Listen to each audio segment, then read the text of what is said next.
ಇನ್ನು ಕಾಂಗ್ರೆಸ್ನಲ್ಲಿ power sharing ಕುರಿತು ಒಂದಷ್ಟು ತೆರೆ ಎಳೆದರೂ ಕೂಡ ಮತ್ತೆ ಮಾತಿನ ಸಮರ ಮುಂದುವರಿಯುತ್ತಿದೆ. ಅಶೋಕ್ ಇವತ್ತು ಮಾತನಾಡಿದ್ರು, ಬಿಜೆಪಿ ಮನೆಯೊಂದು ಮೂರು ಬಾಗಿಲಲ್ಲ, ಕಾಂಗ್ರೆಸ್ ಊರು ಬಾಗಿಲು ಅಂತ ಹೇಳಿದ್ದಾರೆ. ಹಾಗಾದ್ರೆ ಏನಿದು ಪವರ್ ಶೇರಿಂಗ್ ವಿಚಾರ? ಕಾಂಗ್ರೆಸ್ನ ಒಳಗೆ ಏನೇನಾಗ್ತಾ ಇದೆ ವಿಚಾರವಾಗಿ ಬನ್ನಿ ರಿಪೋರ್ಟ್ ನೋಡೋಣ.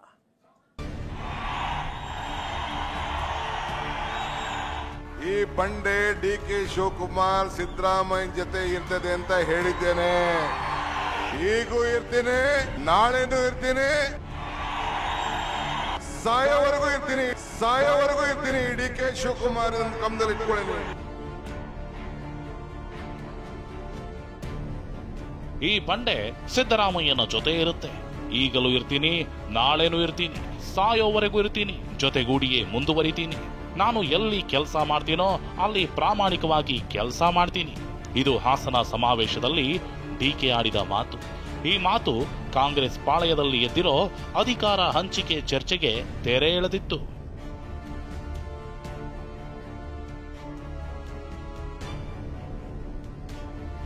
ಅಷ್ಟಕ್ಕೂ ಆಗಿತ್ತೇನೆಂದ್ರೆ, ಕೆಲವು ಮಾಧ್ಯಮಗಳಲ್ಲಿ ಪ್ರಸಾರವಾಗುತ್ತಿರುವ ಗೊಂದಲಕಾರಿ ವರದಿಯನ್ನೇ ಕೆಲವರು ಅಸ್ತ್ರವಾಗಿಸಿಕೊಂಡಿದ್ದಾರೆ. ಆದರೆ ಈ ಇಬ್ಬರು ನಾಯಕರು ತಮ್ಮಲ್ಲಿ ಯಾವುದೇ ಗೊಂದಲ ಇಲ್ಲ, ಒಪ್ಪಂದ ಇಲ್ಲ ಅಂತ ಸ್ಪಷ್ಟಪಡಿಸಿದ್ದಾರೆ. ಮತ್ತು ಹಾಸನದಲ್ಲಿ ಶಕ್ತಿ ಪ್ರದರ್ಶನ ಮಾಡುವ ಮೂಲಕ ವಿರೋಧಿಗಳಿಗೆ ಎದುರೇಟು ನೀಡಿದ್ದಾರೆ.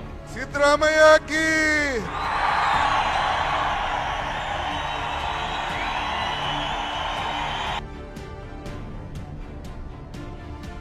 ಇನ್ನು ಗೃಹ ಸಚಿವ ಪರಮೇಶ್ವರ್ ಕೂಡ ಒಪ್ಪಂದ ಆಗಿಲ್ಲ ಅನ್ನೋದನ್ನೇ ಹೇಳಿದ್ದಾರೆ. ಒಪ್ಪಂದ ಆಗಿದ್ರೆ ನಾವ್ಯಾಕಿರಬೇಕು, ಆ ರೀತಿ ಏನು ಇಲ್ಲ ಎಂದಿದ್ದಾರೆ. ಸಿದ್ದರಾಮಯ್ಯನವರು ಮಾನ್ಯ ಮುಖ್ಯಮಂತ್ರಿಗಳು ಇಲ್ಲ ಅಂತದೆಲ್ಲ ಒಪ್ಪಂದ ಏನು ಆಗಿಲ್ಲ ಅಂತ ಅವ್ರು ಹೇಳಿದ್ದಾರೆ. ಸ್ಪಷ್ಟವಾಗಿ ಸ್ಪಷ್ಟೀಕರಣ ಕೊಟ್ಟಿದ್ದಾರೆ. ಈಗ ಒಪ್ಪಂದ ಆಗಿದೆ ಅಂತಂದ್ರೆ ಮತ್ತೆ ನಾವೆಲ್ಲ ಯಾಕಿರ್ಬೇಕು ರೀ? ಅವರಿಬ್ಬರೇ ರಾಜಕಾರಣ ಮಾಡಿ ಅವರಿಬ್ಬರೇ ನಡೆಸ್ಬಿಡ್ಲಿ, ಬೇರೆಯವ್ರು ಯಾರು ಇರೋದೇ ಬೇಡವಾ? ಅದೆಲ್ಲ ಆ ರೀತಿ ಏನೂ ಆಗ್ಲಿಕ್ಕೆ ಸಾಧ್ಯ ಇಲ್ಲ. ನಾನು ನಿಮ್ಮ ಹತ್ರ ಮಾತಾಡಿಲ್ಲ, ನಾನು ನಿಮ್ಮ ಹತ್ರ ಏನು ಮಾತಾಡಿಲ್ಲ, ಪರಮೇಶ್ವರ್ ಹತ್ರನೂ ಮಾತಾಡಿಲ್ಲ, ಇನ್ನೊಬ್ಬರ ಹತ್ರನೂ ಮಾತಾಡಿಲ್ಲ. ನಾನು ಒಂದು ಇಂಗ್ಲಿಷ್ ಚಾನಲ್ಗೆ ನಂದೇ ಆದಂಥ ಕೆಲವು ವಿಚಾರಗಳನ್ನು ನಾವೇನೋ ಕೂತ್ಕೊಂಡು ಮಾತಾಡ್ಕೊಂಡಿದ್ದೀವಿ ಅಂತ ಹೇಳಿದ್ದೇವೆ. ಏನು ಮಾತಾಡಿದ್ದೇವೆ ಅಂತ ಬಹಿರಂಗ ಹೇಳಕ್ಕಾಗ್ತದಾ? ಅಧಿಕಾರ ಹಂಚಿಕೆ ಚರ್ಚೆಯನ್ನ ಅಸ್ತ್ರವಾಗಿಸಿಕೊಂಡಿರೋ ಬಿಜೆಪಿ ನಾಯಕರು ಕಾಂಗ್ರೆಸ್ನದ್ದು ಊರು ಬಾಗಿಲಾಗಿದೆ ಅಂತ ಕೌಂಟರ್ ಅಟ್ಯಾಕ್ ಮಾಡಿದ್ರು. ಫಸ್ಟ್ ಪ್ರಿಫರೆನ್ಸ್ ಸಿಗಬೇಕಾಗಿರೋದು ಪರಮೇಶ್ವರ್. ಯಾಕಂದ್ರೆ 2 ಸರಿ ಅಧ್ಯಕ್ಷರಾಗಿದ್ರು, 2 ಬಾರಿ ಕಾಂಗ್ರೆಸ್ ಅಧ್ಯಕ್ಷರಾಗಿದ್ರು. ನ್ಯಾಚುರಲ್ ಪ್ರೋಸೆಸ್ ಅಂದ್ರೆ ಅವ್ರಿಗೆ ಮುಖ್ಯಮಂತ್ರಿ ಸಿಗ್ಬೇಕು. ಅದಕ್ಕೆ ಅವ್ರು ಡಿಮ್ಯಾಂಡ್ ಇಟ್ಟಿದ್ದಾರೆ.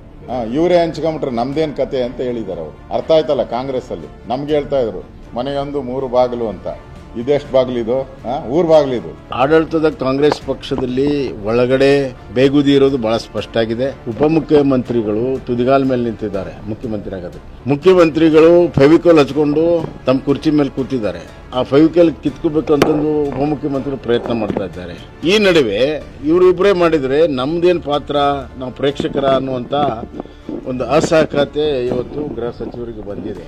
ಬಹಳ ಸ್ಪಷ್ಟವಾಗಿದೆ. ಬರುವಂತಹ ದಿನಗಳಲ್ಲಿ ಇದು ಬಹಳ ದೊಡ್ಡ ಪ್ರಮಾಣದ ಅಸಮಾಧಾನ ಆಗ್ತದೆ. ಈ ಸರ್ಕಾರ ತನ್ನ ಅವಧಿಯನ್ನು ಪೂರ್ತಿ ಮಾಡುತ್ತೆ. ಇದರ ನಡುವೆಯೇ ಮಾಜಿ ಸಚಿವ ಸಿಎಸ್ ಪುಟ್ಟರಾಜು ಸ್ಫೋಟಕ ಹೇಳಿಕೆಯೊಂದನ್ನ ಕೊಟ್ಟಿದ್ದಾರೆ. ಕಾಂಗ್ರೆಸ್ನಲ್ಲಿ ದೊಡ್ಡ ಭೂಕಂಪ ಆಗುತ್ತೆ ಎಂದಿದ್ದಾರೆ. ಇದಕ್ಕೆ ತಿರುಗೇಟು ಕೊಟ್ಟ ಸಚಿವ ಚಲುವರಾಯ ಸ್ವಾಮಿ, ಇದೇನ್ ಕಡ್ಲೆಪುರಿ ಪಾನಿಪುರಿ ವ್ಯಾಪಾರನಾ ಅಂದ್ರು. 100ಕ್ಕೆ 100 ಭಾಗ ಕೆಲವೇ ದಿನದಲ್ಲಿ ಬಣ್ಣ ಬಯಲಾಗುತ್ತೆ. ನಾವು ಕಾದ್ ನೋಡ್ಬೇಕು. ಬಹಳ ತತ್ಕ್ಷಣ ಆಗುತ್ತೆ. ಬಹುತೇಕ ಎಲ್ಲಾ ತರದ್ದು ನಡೆದ್ರೆ ಅಚ್ಚರಿ ಪಡಬೇಡಿ. ರಾಜಕೀಯವಾದಂತ ಭೂಕಂಪ ಕರ್ನಾಟಕ ರಾಜ್ಯದ ಕಾಂಗ್ರೆಸ್ ಸರ್ಕಾರದಲ್ಲಿ ಆಗುತ್ತೆ, ಕಾದ್ ನೋಡಿ ಅಷ್ಟೇ. 100ಕ್ಕೆ 100 ಭಾಗ ದೊಡ್ಡ ಒಂದು ಭೂಕಂಪ, ರಾಜಕೀಯವಾದಂತ ಭೂಕಂಪ ಕಾಂಗ್ರೆಸ್ ಪಾರ್ಟಿನಲ್ಲಿ ಕರ್ನಾಟಕ ರಾಜ್ಯದಲ್ಲಿ ಆಗುತ್ತೆ. ಕಡ್ಲೆಪುರಿನ ಪಾನಿಪುರಿ ಅಂಗಡಿಲಿ ವ್ಯಾಪಾರ ಮಾಡ್ಕೊಂಬಂದಕ್ಕೆ ಈ ಪುಟ್ಟರಾಜು ಅಂದಾನಿನು ಹಿಂಗ್ ಮಾತಾಡ್ತಾರೆ ಅಂದ್ರೆ ಅವಕ್ಕೆಲ್ಲ ಉತ್ತರ ಕೊಡೋದು ಸರಿನಾ? ಆಗುತ್ತಂತ ಕೇಳಿ ನೋಡೋಣ. ಕಿತ್ತಾಡ ಕೇಳಿ ರೀ, ಯಾರ ಹತ್ರ ಕಿತ್ತಾಡಿದ್ರಿ? ನಮ್ಮಲ್ಲಿ ಕಾಂಗ್ರೆಸ್ ಕಲ್ತ್ಕೋಬೇಕು ಒಗ್ಗಟ್ಟನ್ನ. ಒಟ್ಟಿನಲ್ಲಿ ಒಪ್ಪಂದ ಆಗಿದೆಯೋ ಇಲ್ವೋ, ನಾನು ಜೊತೆಯಾಗಿ ಹೋಗ್ತೀನಿ ಅಂತ ಹೇಳೋ ಮೂಲಕ ಅಧಿಕಾರ ಹಸ್ತಾಂತರ ಚರ್ಚೆಗೆ ಡಿಕೆ ತೆರೆ ಎಳೆದಿದ್ದಾರೆ. ಆದರೆ ಇದನ್ನೇ ಅಸ್ತ್ರ ಮಾಡಿಕೊಂಡಿರೋ ಬಿಜೆಪಿ ನಾಯಕರು ಕಾಂಗ್ರೆಸ್ ಮನೆ ಊರ ಬಾಗಿಲು ಆಗಿದೆ ಅಂತ ಟೀಕೆ ಮಾಡ್ತಿದ್ದಾರೆ. ಮುಂದೆ ಇದು ಅದ್ಯಾವ ಹಂತಕ್ಕೆ ಹೋಗುತ್ತೋ ಕಾದು ನೋಡಬೇಕಿದೆ. Bureau report, TV9.